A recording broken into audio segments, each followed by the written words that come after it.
Assalamualaikum warahmatullahi wabarakatuh.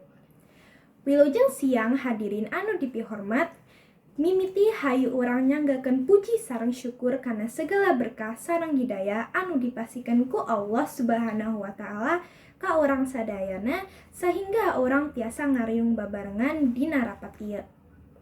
Henteu hilap sholawat serta salam urang panjatkeun ka Nabi Agung urang Nabi Muhammad Shallallahu Alaihi Wasallam sareng keluargana rerencengan sareng pangikutna dina ka akhir zaman. Amin. Para tamu anu dipihormat, kenalkeun nami abdi dina. Kengingkeun kuring masihan biantara anu judulna pentingna disiplin minangka salah sahiji dasar dina ngajalankeun kahirupan.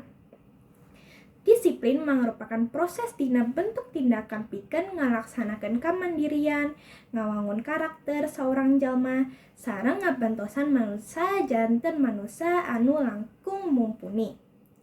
Disiplin jalma tiasa dibentuk tina pendidikan kolot, lingkungan, kebiasaan sadidinten, sareng rasa tanggung jawab hiji jalma. Disiplin oge mangrupakeun kunci penting pikeun kasuksesan. Kalayan sikap disiplin, manusia tiasa ngatur hirupna langkung produktif sareng tujuan. Batur anu disiplin bakal tiasa ngatur waktosna sareng sanaos seueur kagiatan anu kedah dilaksanakeun. Disiplin memang seueur nguntungkeun. Nanging hanjakalna masih seueur jami. Khususna para nonoman anu nganggep yen disiplin matak pikabosenan sareng sesah dilakukan. Kuring oge ngalaman nalika kuring di kelas 7 SMP. Taun eta kuring telat ka sekolah ampir unggal dinten kusabab kuring bobo atasan. Sareng abdi damel tugas di akhir waktos anu parantos dipasihkeun. Dina waktos eta rasa disiplin sareng perawatan kuring masih saeutik. Nangging satos kuring nampi seueur nasehati kolot, kuring sadar yen naon anu kuring lakukeun salah sareng kedah dirobih. Mimitina eta hese pisan kusabab kuring resep main. Nangging kubantosan sareng didikan ti sepuh kuring berhasil nyisipkeun disiplin dugi ka ayeuna. Abdi biasa janten disiplin ngeunaan bangun pagi, tepat waktu, sareng ngatur waktu antara diajar sareng main.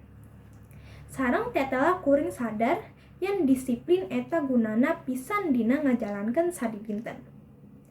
Saprak harita tujuan kuring dina kahirupan janten langkung jelas sareng rasana kuring parantos ngukulan benteng egois kuring sorangan.